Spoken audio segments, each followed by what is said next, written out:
जय श्री राधे राधे, जय माता दी। दोस्तों, कैसे हैं आप लोग? आशा करती हूँ आप लोग बहुत ही अच्छे होंगे। आपके अपने चैनल राधे राधे में आप सबका बहुत बहुत स्वागत है। दोस्तों, ये पुरुषोत्तम माह चल रहा है, इसकी पवित्र पावन कथाएं हर दिन सुनना चाहिए। दोस्तों, मुझे कथा देने में लेट हो गया, इसलिए मैं एक साथ दो तीन तीन कथाएं करके दे दूंगी।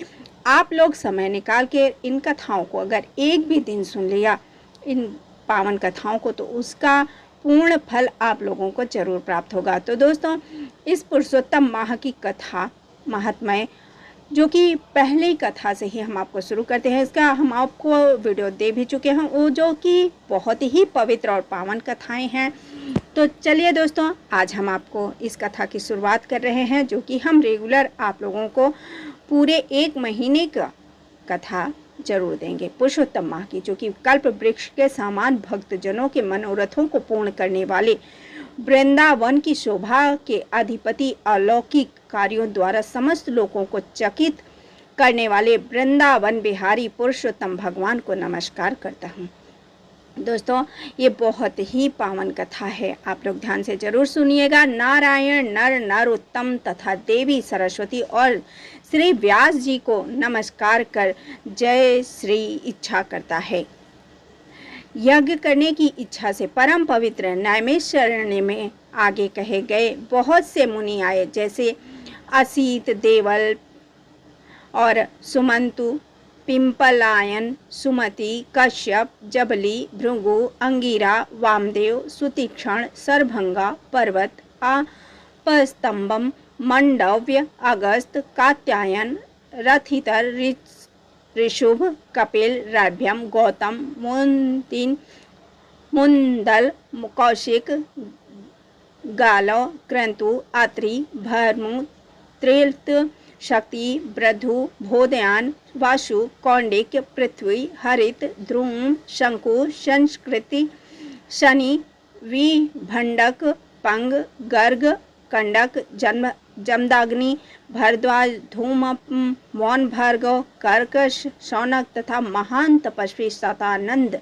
विशाल, वृद्ध, विष्णु, जर्ज, जय, जंगम, परा, पाशधर, पूर, महाकाव्य, जैमिनिस्य, महाग्रीव, महाबाहु, महोदर, महाबल, उध्व, श्लग, महासेन, अर्थ, अमला, प्रिय, ऊर्ध्व बाहु, ऊर्ध्व पद, एक पद, ध्रुधर, उग्रशील, जलासी, पिंगल, अत्रि, श्रीभु, शंडीर, करुणा, कालव, कैवल्य, कलाधर, श्वेत बाहु, रोमपद, कद्रु, कलाग्नि, रुद्रज्ञ, श्वेत श्र, अर्ध सरभंग, पृषुश्रम आदि शिष्यों के सहित ये सब ऋषि अंगों के सहित वेदों को जानने वाले, ब्रह्मनिष्ठ, संसार की भलाई तथा परोपकार कराने वाले, दूसरों के हित में सर्वदा तात्पर्य स्रोत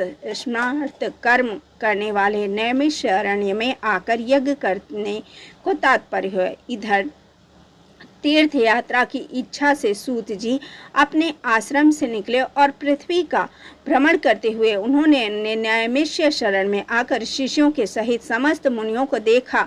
संसार समुद्र से पार करने वाले उन ऋषियों को नमस्कार करने के लिए पहले से जहां वे इकट्ठे थे, वहीं एक प्रसन्नचित्त सूत जी भी जा पहुँचे। इसके अंतर पेड़ की लाल छाल को धारण करने वाले प्रसन्न मुख संत, परामर्थ विशारद, समग्र गुणों से युक्त, संपूर्ण आनंदों से परिपूर्ण, ऊर्ध्वपुंड्र घरी नामक नाम मुद्रा से युक्त, गोपी चंदन मृतिका से दिव्य शंख चक्र का छापा लगाए, तुलसी की माला से सुशोभित, जटा मुकुट से भूषित, समस्त आपत्तियों से रक्षा करने वाले, अलौकिक चमत्कार को दिखाने वाले, भगवान के परम मंत्र को जपते हुए समस्त शास्त्रों के सार को जानने वाले, संपूर्ण प्राणियों के हित में संलग्न रहे, जितेंद्रिय तथा क्रोध को जीते हुए जीवन मुक्त जगत गुरु श्री व्यास जी की तरह और उन्हीं की तरह निष्प्रह आदि गुणों से युक्त उन्हें देख उस नैमिषारण्य में रहने वाले समस्त महेशगण उस साहस उठ खड़े हुए, विविध प्रकार की विचित्र कथाओं को सुनने की इच्छा प्रकट करने लगे। तब नम्र स्वभाव सूत जी प्रसन्न होकर सब ऋषियों को हाथ जोड़कर बारंबार दंडवत प्रणाम करने लगे। ऋषि बोले, हे सूत जी, आप चिरंजीवी तथा भगवत भक्त हो। हम लोगों ने आपके योग्य सुंदर आसन लगाया है। हे महाभागे, आप थके हैं, यहाँ बैठ जाइए। ऐसा सब ब्राह्मणों ने कहा। इस प्रकार बैठने के लिए कहकर जब सब तपस्वी और समस्त जनता बैठ गई, तब विनम्र पूर्वक तपोवृद्ध समस्त मुनियों में बैठने की अनुमति लेकर प्रसन्न होकर आसन पर सूत जी बैठ गए। तदंतर सूत को सुखपूर्वक बैठे हुए और श्रम रहित देखकर पुण्य कथाओं को सुनने की इच्छा कर वाले समस्त ऋषि बोले, हे सूत जी, हे महाभागे, आप भाग्यवान हैं। भगवान व्यास के वचनों के हार्दिक अभिप्राय को गुरु की कृपा से आप जानते हैं। क्या आप सुखी तो हैं? आप सुखी तो हैं? आज बहुत दिनों के बाद कैसे इस वन में पधारे? आप प्रशंसा के पात्र हैं और व्यास शिष्यों शिरोमणि, आप पूज्य हैं। इस संसार में सुनने योग्य हजारों शिष्य हैं, परंतु उनमें से श्रेष्ठ कर थोड़ा सा और सारभूत जो हो वह हम लोगों से कहिए। हे महाभागे, संसार समुद्र में डूबते हुए को पार करने वाले तथा शुभ फल देने वाले आपके मन में निश्चित विषयों को वही हम लोगों से कहिए। हे अज्ञान रूप अंधकार से अंधे हुए को ज्ञान चक्षु देने वाले भगवान के लीला रूपी रस से युक्त परमानंद का कारण संसार रूपी रोग को दूर करने में रसायन के समान जो कथा का सार है वह शीघ्र ही कहिए। इस प्रकार शौनक आदि ऋषियों के पूछने पर हाथ जोड़कर सूत जी बोले, हे समस्त मुनियों, मेरी कही हुई सुंदर कथा को आप लोग सुनिए। हे विप्रो, पहले मैं पुष्कर तीर्थ को गया। वहाँ स्नान करके पवित्र ऋषियों द्वारा देवताओं तथा पितरों को तर्पण आदि से तृप्त करके तथा समस्त प्रतिबंधों को दूर करने वाली यमुना के तट पर गया। फिर क्रम से अन्य तीर्थों को जाकर गंगा तट पर गया। पुनः काशी आकर अंततः गया तीर्थ पर गया। पितरों का श्राद्ध कर तब त्रिवेणी पर गया। तदंतर कृष्णा के बाद गंडकी में स्नान कर पुलाह ऋषि के आश्रम पर गया। धेनुमती में स्नान कर फिर सरस्वती के तीरे गया। वहाँ हे विप्रो त्रिरात्रि उपवास कर गोदावरी गया। फिर कृतमाला, कावेरी, निर्विंध्या, तर्पणिका, तपी, वहयासी, नंदा, नर्मदा, सरमदा नदियों पर गया। पुनः चर्मवती में स्नान कर पीछे सेतुबंध रामेश्वर पहुंचा। तदंतर नारायण का दर्शन करने के हेतु बद्री बन गया। तब नारायण का दर्शन कर वहां तपस्वियों को अभिनंदन कर पुनः नारायण को नमस्कार कर और उनकी स्तुति का सिद्ध क्षेत्र पहुंचा। इस प्रकार बहुत से तीर्थों में घूमता हुआ कुरु देश तथा जंगल देश में घूमता घूमता फिर हस्तिनापुर में गया। हे द्विजों, वहाँ यह सुना कि राजा परीक्षित राज्य को त्याग बहुत ऋषियों के साथ परम पुण्यप्रद गंगा तीरे गए हैं और उस गंगा तट पर बहुत से सिद्ध हैं भूषण, जिनका ऐसे योगी लोग हैं जो देवऋषि वहाँ पर आए हैं। उसमें कोई निराहार, कोई वायु भक्षण कर, कोई जल पीकर, कोई पत्ते खाकर, कोई श्वास ही को आहार कर, कोई फलहार कर, कोई फेन का आहार करते हैं। द्विजों, उन समाज में कुछ पूछने की इच्छा से हम भी गए। वहाँ ब्रह्म स्वरूप भगवान महामुनि व्यास के पुत्र, बड़े तेज वाले, बड़े प्रतापी श्री कृष्ण के चरण कमलों को मन में धारण किए हुए श्री सुखदेव जी वह आए।